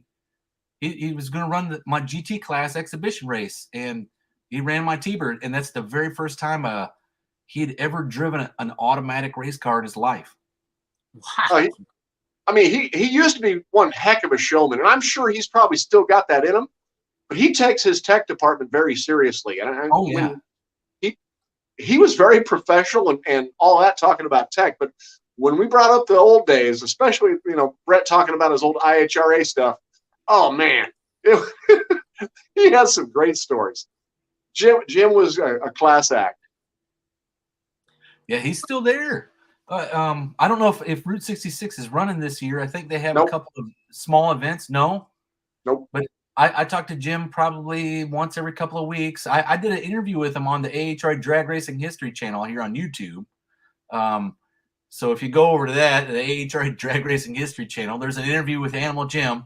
It was, that guy's got to be, he's probably one of my favorites from back in the 80s when they were running, before it was IHRA or anything, it was the UDRA, like essentially gloves off pro stock class, right? I mean, it was like anything goes. And they used to run tracks all over the Midwest. And if you're not from the Midwest and you don't know what UDRA is, I would have to say it was like in the 80s, it was equivalent to maybe like WCW is to WWF wrestling in the 80s. You know, it was like the offshoot that held just as much clout as the big one. You know, it was really fun to watch those guys, and they'd always put on a hell of a show. Hey, I'm going to ask both you guys the same question. I want answers from both of you. Of all the classes that are no longer, they don't compete anymore, which class would you like to see? Your number one class, which one would you like to see come back in any form of racing? What sanctioning body or whatnot? Do you have any limit on that? Nope. Okay. My favorite class ever, then essentially that's gone now. Mine's modified production. I love modified. That's kind of what I was thinking, but I have a different answer I can give too. I think my favorite was the old NMCA Real Street class. So NMCA, the National Muscle Car Association in the 90s, they had the Real Street class. And I think right when it evolved to before it kind of split into Hot Street and Factory Street, I thought that class was awesome. Because you had guys that had cars that could be driven on the street. They were making anywhere from 750 to 1,000 horsepower. They did it pounds per cubic inch. I thought that was a great competitive class with real cars. Loved it. Yeah, I can see that. They were very competitive, and I got to watch Real Street. Actually, by the time I started announcing for NMRA, they had gone ahead and made the split to Hot Street and Factory Street. But yeah, I remember the old Real Street days. But my pick, Nitro Coupes. Remember the old Nitro door slammers? Sure. Oh yeah. Yep. Oh they yeah. were going around for what, a couple of years. Yeah, but they were amazing. And after last year, when I got to watch very first pair of 100% Nitro go down the track in Wichita, I was like, I got to have more of this. And it was amazing. It was amazing. Had a good time. Yeah, I don't know. There was the early NMCA days. There was a class, I can't remember what it was, where there was a guy named Chuck Samuels had an El Camino, 64, 65 El Camino, and it had lead in the tailgate. And that sucker was fast. And is that the Real Street class? Well, no, he ran in Super Street. Super Street, yeah. That was a bitching class too, man. That was fun. Great classes. NMCA had excellent classes. It was just the right splits, and the classes were all competitive. And like everything, after a while, you know, the money comes in and people start gaming it and things like that. But I love the original National Muscle Car Association for about that first 10 years. I was a member for like the first 10 years, and I was stationed overseas in Japan. Yeah, and I would get their freaking magazine, delivered to the ship 3 months late. My favorite NMCA class ever was Mean Street, and it only lasted for 2 years. It was a claimer class, and you were supposed to be able to have somebody claim your engine for $3,000. I think it was $500 on a carburetor. A transmission was $700, something like that. They were trying to keep the cost down. Yeah. But the claimer rules, the only two people in the whole facility who could claim your engine would be the winner or the runner-up. That didn't make sense to me. Well, I'm sorry. If you're going to have a claimer class, I think Joe Blow sitting up at the bleachers should be able to buy your stuff. I want a low buck, a grocery store type car where you can go and just buy everything again and put it together, everything from salvage yard. I want total investment to be, less than $10,000 and then just go like hell. And if somebody wants to give you $10,000 for the car, you got to give it up and go build another one. It kind of keeps people, it seems that with racing, whoever has the most money eventually wins. But if you go beyond the spirit of the rules of what Mean Street was, and you invest more time and more money in it than what it could be claimed for, you're missing the whole point. Right, you're an idiot. Just go slap some crap together and get it down the racetrack. Well, but see, if they let anybody use the claimer rule, it would be self-regulating. Would have Yeah. been. Right. Right. And well, see, I wanted to do a claimer class this year, and John was like, "No way," because here's the downside with the No Name Nationals, right? Is these guys would spend 9 months building content on this car, and they show up the day they show up, someone claims them and they lose the car. It's gonna alienate your audience, right? And that was kind of not the intent. And he's right. But I love claimer classes. Man, do I love spec class stuff. That's the stuff that I think is the fun things. And that's why if you look at anything that I've done for the AHRA, none of them are, I don't try to do anything big. I try to do fun things, right? Something that's memorable, something that you enjoy, something that you come back to next year saying, I couldn't wait 365 days, right? This is killing me. And it's just fun. And that was the whole point of anything that I've done. I don't care about, really all that, the big time professional stuff. Keep it. Because that's what's, in my opinion, that's what's killing the sport. There's not enough fun events. It's too damn serious. There's a sanctioning body right now that seems to cater to 32 cars in the entire world. And there are 32 sponsors. And that there's nothing wrong with that. That's got its place in the ecosystem of racing. But there needs to be a place for all the rest of us. I mean, we are probably going to have at least 32 guys just from the No Name 500 alone, much less, just 32 cars for a whole sanctioning body to build everything around. So I'm pretty proud of the diversity we're going to have at this event. We're going to have everything from channels that formed just to race to established channels. We're going to have everything from cars literally drug out of the woods to high dollar stuff and everything in between. And I just think that's what's missing with a lot of these bigger sanctioning bodies and the events that they cater to. So that's just what's different. And I think that it's required a different approach to everything we've done with this event. It's just been so much fun. Oh, you know what? I got to change my class again. I used to love 8.5-inch Outlaw. That was a freaking cool class. So what do we want? With limited tire. I just like anything with a limited tire, like the factory appearing street tire, that fast class stuff. What those guys are doing with polyglass radials is nothing amazing. Yeah, that black Roadrunner of Dave Dudek's, I just drooled over that thing.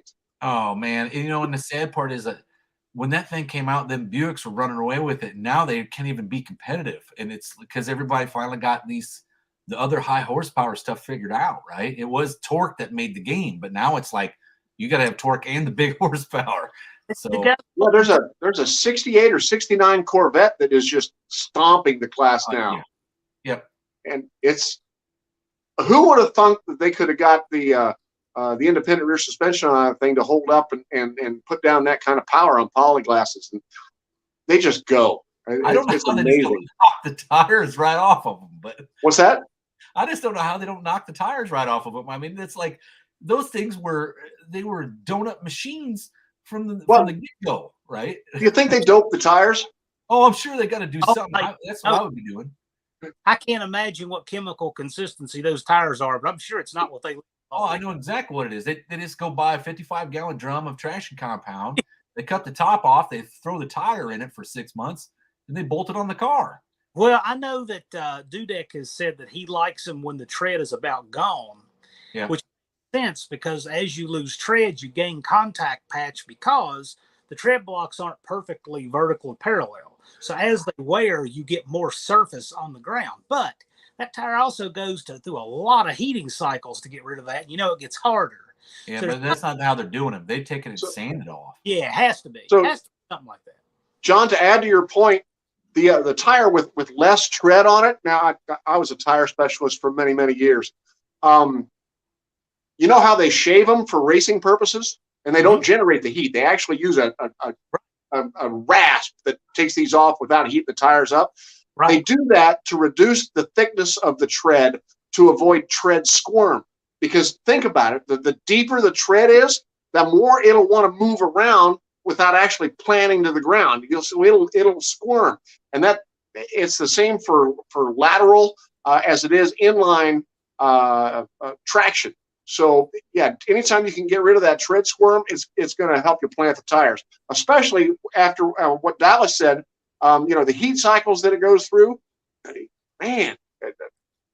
How many times could you run a set of BF Goodrich drag radials before they were just hard as marbles? They were just done. Just done. We're going to find out. I have a feeling we're going to see tires all over the map here. I'm sure. Yeah, oh, yeah. We're going to see all kinds of interesting stuff. A lot of people, Dallas, I don't know what percentage it is. I would say 75% or more have never been on a drag strip. Yeah, that was the big thing, was like 15% of these people coming to this event have went to the drags and raced. The other, 85%? Yeah. Have never been down the drag strip. Never been down a track. So we've got a lot of guys making tutorials. Andy Wood and I are supposed to be making a tutorial here in a little bit, trying to help people understand what they need to do. Just Mopar Joe just put out one on bracket racing. There's lots of different tutorials out there, but we're trying to help more people who've never been down a track get into it, because ultimately that's how this art survives, is bringing in new people. And right now, 85% of the people coming in for participation have Right. never been down the drag strip. That's the difference between this event and everything else. Because if you go look at anything else, I'll guarantee you it's 85% or better have been down the track. If you're sitting in the stands at an NHRA national event and you look down there and say, next year, that's going to be me running down that track, what are the odds that'll be true? Are you going to find the $10 million sponsor and make that happen? But if you're sitting in the stands to No Name Nationals and you say, next year, that'll be me running down that track, that absolutely can be you running down that track. You're 500 subs short of doing it, right? That's exactly right. And we've had guys get 500 subscribers as little as 2 months. You guys going to have a rental car class? We're probably going to have one by default, as many people as we know are going to be renting stuff. We know a lot of people are flying in, so I strongly suspect we're going to see these unmarked Challengers and stuff rolling in. I don't even know if Brett Kepner's eligible to rent a car these days. He's some of the shenanigans he's done. I talked to him not too long ago. He's got some bad health issues, and if he catches coronavirus, he's done. And he doesn't really come much out of his house at all. You see him every now and then on Facebook or any of the social media platforms. He pops up every now and then. I sure do wish him well. Yeah, he is currently likely one of the biggest supporters I have for doing this with the AHRA, especially our bracket program. He really loves our bracket program, because instead of like it being some kind of big thing at the end of the year, you get a trophy. I pay on top of the tracks payout for every bracket event, if you're a member. And he loves that idea. He thinks it's the smartest thing anybody's done in 20 years. So. Ron, if you have a Brett Kepner rental car story, we have to hear it. Can't not hear that. 2003, Cordova, Illinois. It's past the statute of limitations. You can tell. We had jet dragsters on the premises, and Brett wanted to get a good picture of the exhaust of a jet dragster. So he drives the rental car up, and as it's in the burnout box doing its afterburner pops, Brett has got his telephoto lens taking a picture through the windshield as the front bumper melts on the rental car. Hopefully you got the insurance. Oh, now I've heard other stories. I actually witnessed that one. I was like, who the hell's behind the jet dragster? Charlie's like, oh, that's Brett Kepner. I was like, oh, great. It was a good time. Takes it back. That's all I'd want to do. Just go when he takes it back. Well, that's how I felt the other day, just working in my driveway. I literally thought I was melting as a human being. It was like 100 degrees here. I gotta say, in a private car is very gracious considering they still rent to me. And I'll just leave it at that. Well, someone told me that when he was running around with the NHRA, or it was, I guess, the ESPN circuit, right, with Don Garlitz as the other announcer.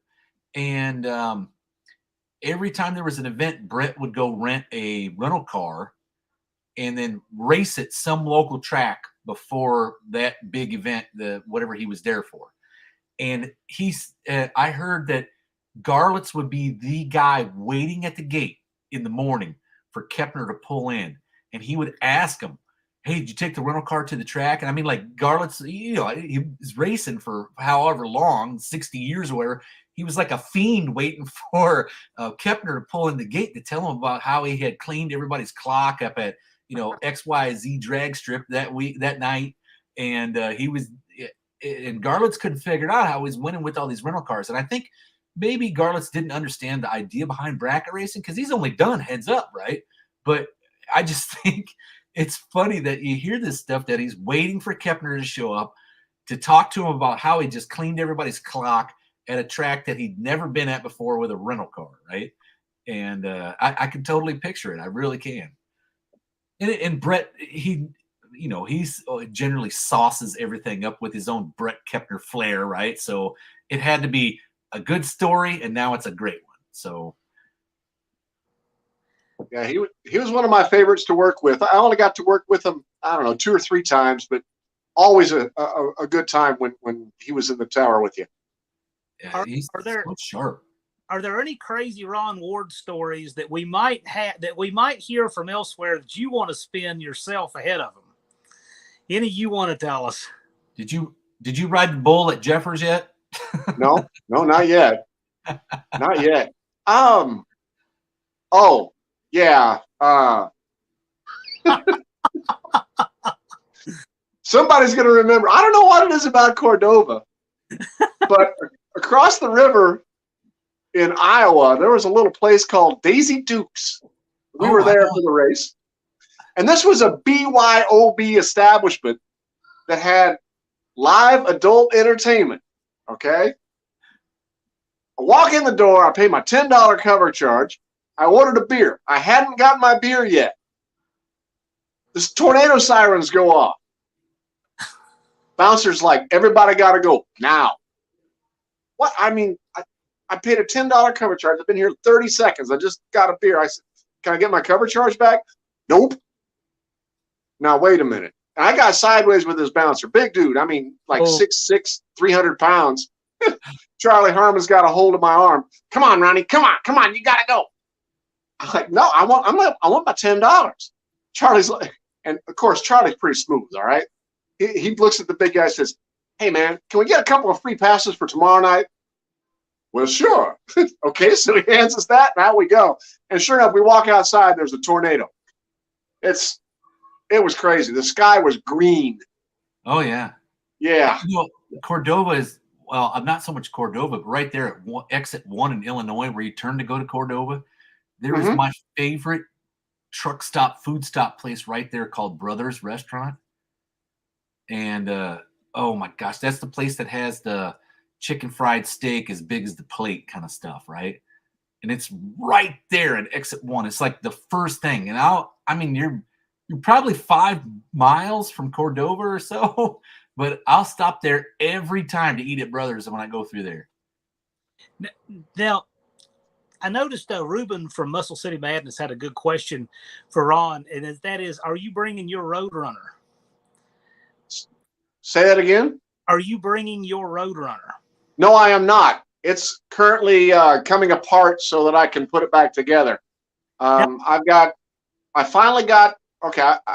the quarter panels for quite some time, but I didn't have anything to attach them to. So I was waiting for parts to come off of back order.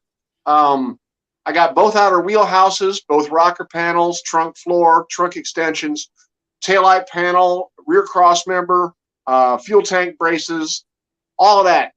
Finally got it. And I've been working on my garage for last couple of weeks trying to get it tidied up so that I can tear the Roadrunner apart. And it will be, gosh, it will probably be next spring before I even shoot paint on it. So it's going to be a little bit. It's gonna be a big job, big undertaking. But you That, ordered like yeah, basically everything from the striker plates from the doors back is going to be new.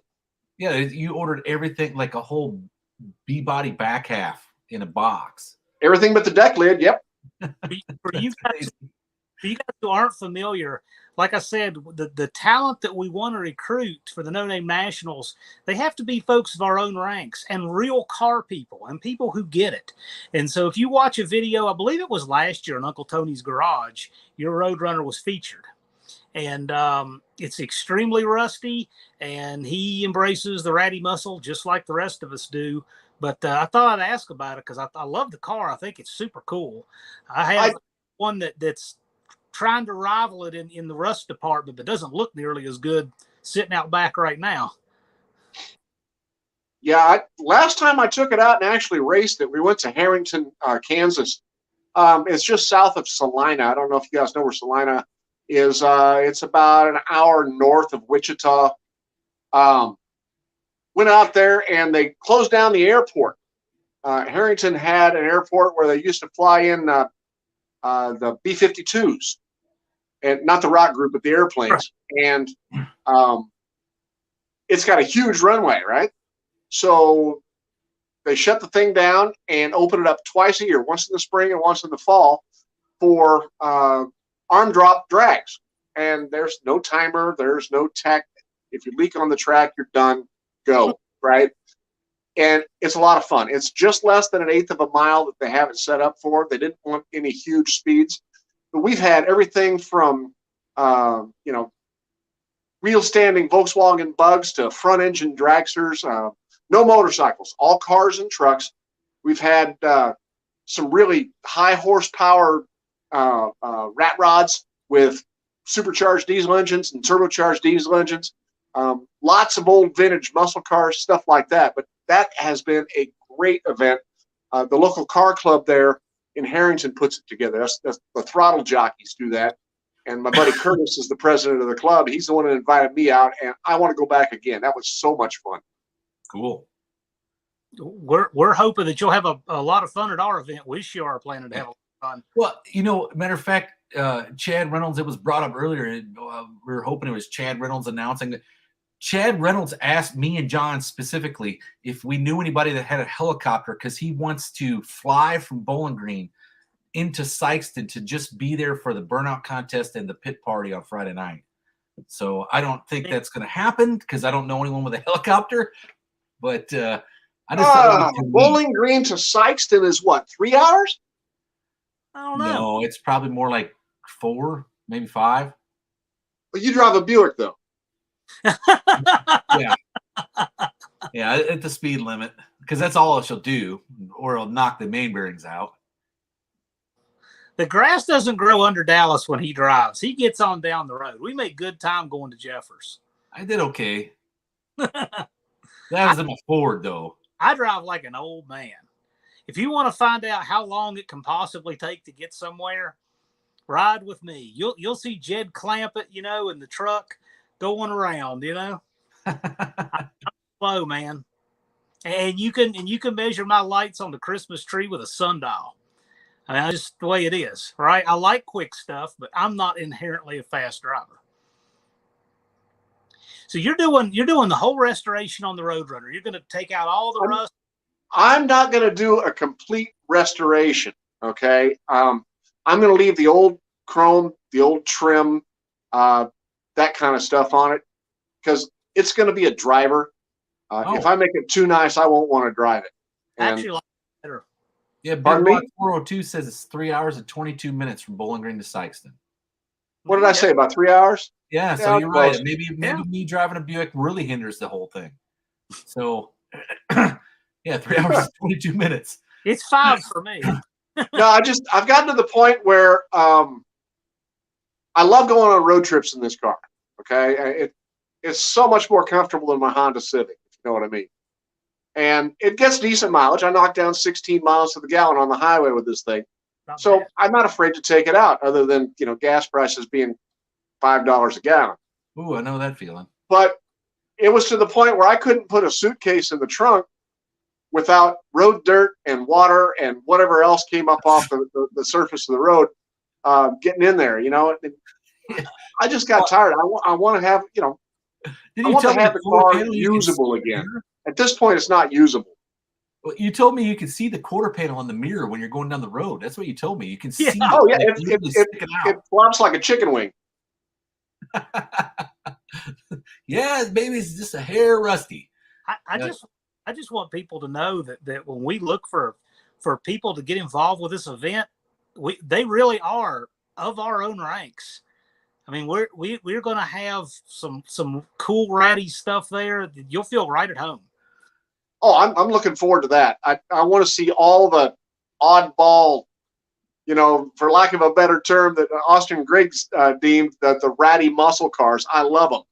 I really do. And mine's not going to be pristine when it's done. And if I could put it together without any rust and keep the patina that's on the rest of the car, I would. But I can't paint that well. Sure. I can't mimic that, So Well, just do your best and have fun with it. That's one of the big things. Is I had a really nice car when I was 14. My dad and I restored a '72 Buick Skylark in our garage, and my whole entire adult life I was always afraid to drive it somewhere because it's going to get a door ding or scratch or what. That's the opposite of way it should be driven, right? I ended up just selling the car and I'll start all over with something else. And now it's going to be this 70 stage 1. I'm going to drive it. I'm going to drive it everywhere. I'm going to drive it to the grocery store, take my kids to get ice cream. You spill something in it. So what? Wipe that shit up. Right. But I mean, it's not going to be over the top. But it is a stage 1 and it is the real deal, I like being able to enjoy them. And I'll tell you what, now there are, like, for instance, the guy who's been featured on my channel, Hemi Stan, he took me for a ride in his one of 38 69 Hemi Super B. And yet, and the car literally could be in a museum, but he drives it like he stole it. He's had that car out on days when it snowed before he got home. He's had it out in the rain. We're talking a real deal one of 38 Hemi Super B. So it doesn't bother him to enjoy something like that. But I think for me, it might be a little unnerving. The snow scares me. That's not so much the rust from the snow, just the ditch part when you I don't know, try to ease the Hemi around the corner and it spins out and does 72 donuts. Well, Dusty Garage is mentioning that's why he likes painting mine with Rust-Oleum. That's great. I mean, there are classes in racing where you have to have a proper paint job or they won't let you compete. I've never agreed with that. That's the most haves and have-nots thing I've ever seen. The paint has nothing to do with safety or anything. So I'm proud to say at the No Name Nationals, you don't even have to have paint. You can go down the track and bare metal. I don't have much left. Really, matter of fact, as the Holy Goat, you could be like the opposite of having paint. You don't even have to have metal. Yeah, if Dalton's driving that thing, right? Let's say, he has to write down the color of the car. Like, if it's one of those old things where he stops at a motel, they want to know your license plate and color of your car. What color of car do you put when there's no color left? Tetanus. Yeah, the color. Well, I'll tell you what. I always like to answer that question. My license plate number will always be ABC 123, and the color of the car was plaid. Plaid. It's a good color. I'm down with that. Hoosier Garage says clear. What? Just clear over the steel? That'd be interesting. He has a beautiful van, by the way, that'll be there. Yeah, that's when we got a van race too. Yeah, we got vans racing. We got Hoosier Garage and 318 Wheel Run. They're racing Dodge Tradesman, and we have something for everyone there. Just everybody who's going to be racing a manual transmission car, give a shout out. Let's hear from you. Oh, there was already somebody already did that at the beginning. There was like 3 or 4 of them. There'll be several. There will be several. In fact, There's one guy said he has a NP 203 3-speed. Really? Yeah. NSB custom cars that you see there, they actually have a Lenco and a Dart. So that's a manual. We'll be seeing them. Well, 3 pedals, no waiting. That's it. And and their Lenco Dart, you can't make this stuff up. Their Lenco Dart has a rickshaw on the back. They have a rickshaw on the back, and they told me I could ride it. You just go see stuff at this event you just never seen anywhere else. Yeah, Lunar Outlaw Garage. He's running a manual transmission. He did a V8 conversion on a Toyota Supra, so he's going to be running a manual transmission. We have manual valve body. Their Super B is a 4-speed. There's going to be a lot of manual transmissions there. Good deal. Again, it's not your traditional bracket crowd. These are people who race their creations. So it's just whatever they wanted to build, and they're bringing it. Yeah. Well, Levi's bringing his Laguna S3. When was the last time you saw one of those? With a turbo, an LS turbo Laguna. Really? Like a 73 model? Yeah. Pulls the front wheels off the ground. And Levi, you wouldn't be a live stream without Levi worrying about his subs. He has 438. Levi needs 62 more. So Yeah, it wouldn't be alive without Levi panhandling in the chat room. That's right. But we're going to have the most diverse crowd of cars you've just ever seen, and characters. These are all YouTubers, all of them. So they're all, characters by nature. I'm just super excited for it. We're at the 156 mark. Anybody have any more questions for Ron? Levi says his is a 75 model Laguna S3. It's a lot older than the Laguna S3. Yeah. I literally think Levi was born in this century. The car's a lot older than he is. Right. Well, and here's the cool thing, and it's not going to happen. To tow the car around, he's got a square body ramp truck, and he's not going to have the ramp truck finished in time for the No Name Nationals to pull the Laguna S3 there. And I thought that would just be so cool going down the interstate where you got the ramp truck from that era, the car from that era, hauling ass right down the interstate. Right? And it's a young guy. Yeah. Who has it. As cool as that combo is. Levi, what are you? You literally 21, I think, something like that. So he gives me faith, he gives me hope in the next generation that we have a guy his age with that car and that truck. I think it's super cool. And Two Hacks says we're like the Island of Misfit Toys. Indeed. And I wouldn't trade it for anything. It's great. But if you guys have anything else for Ron Ward, we wanted to get him on, let you guys get a chance to meet him. I try not to, drift over my 2-hour slot. The time has just flown by. This live has been yeah. Levi says he's 22. He'll be 22. Okay. And I guess we'll have to all buy him a drink when we see him there at the No Name Nationals. That's on you, Dallas. We're going to have a lot there. We'll have something for everybody, but we wanted you guys to get to meet Ron Ward, and we're going to have some of our other announced team on a little later. I do want to go. I'll go ahead and wrap up though. And Ron Ward's got a standing invitation. You're welcome to come back anytime. We'd love to have you. This just been a blast. Hey, thank you so much for having me. It has been a blast. And I'm looking forward to meeting you guys in person and going to the No Name Nationals and meeting everybody in person. It's going to be a really fun time. And I can't think of a better way to put YouTubers together than to race them. That's a great idea. Well, it's going to be a lot of fun, regardless of what goes on the track and what doesn't. This just keeps getting better and better and more fun each and every week. So I can't wait. I want to thank our mods, Just Mopar Joe, Andy from Unity Motorsports Garage, Blake from Bad Tree Productions, Fubar the Axe, and Buzz from Roadkill Customs.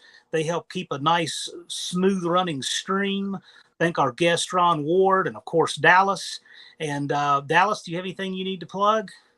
No, that's it. I mean, this is, go to the AHRA webpage, buy yourself a fan-only membership or a regular membership, or buy some merch. That's how we put on these events for y'all. So make sure you support us, and we can keep things going. Hey, Dallas, for those people who got in here a little late, you might mention to them if they want to email you anything. Oh, Send it yeah, my over there. email has been Send it to hacked John. now. Yeah. Send an email you're addressing to me, to John, and then John can forward Yeah. it to me until I get my email sorted out. You can always just copy me on it, and that way when Dallas's email comes back, it'll all sort itself out. But we'll make sure you get taken care of. But thank you guys for joining us tonight. It's been a blast as always. I'm going to have my live up real soon for my guests next Friday, and I'll be live. We're just having a social hour live on this channel Wednesday night late. So after Uncle Tony's Garage Wednesday Night Live, I'm going to be on with John Cope, and it's just going to be social hour, late night on Wednesday. So if you want to come hang out, talk transmission, whatever. It looks like BNR Racing just showed up here. Did they just register for the No Name Nationals? BNR registered, I believe it was this morning. Oh, really? Okay, perfect. So the list just keeps growing. I'm going to have to get a bigger book eventually. The list just keeps growing and growing with the channels registered. So, yeah, man. With that, we'll go ahead and wrap it up. Thank you all for showing up, and good night. We'll see y'all. Night, guys.